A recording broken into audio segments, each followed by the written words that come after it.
बिस्मिल्लाहिर्रहमानिर्रहीम। अस्सलाम वालेकुम।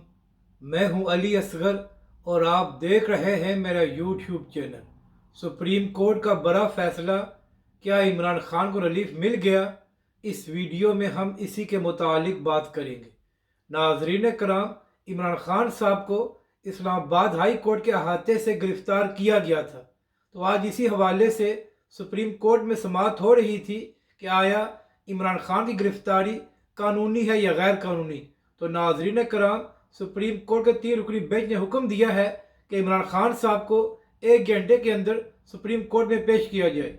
नाजरीन कराम, जिस किस्म के रिमार्क सामने आए हैं उससे यही मालूम होता है कि शायद इमरान खान साहब को वक्ती तौर पर रिलीफ मिल जाए और शायद इमरान खान की गिरफ्तारी को गैर कानूनी करार दिया जाए।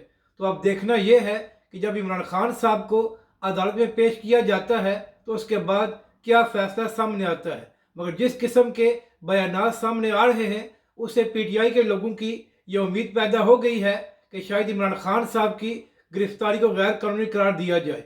अपनी राय का ज़रूर इजहार करें कि आपको ये वीडियो कैसी लगी और हमारे इस चैनल को भी सब्सक्राइब करें।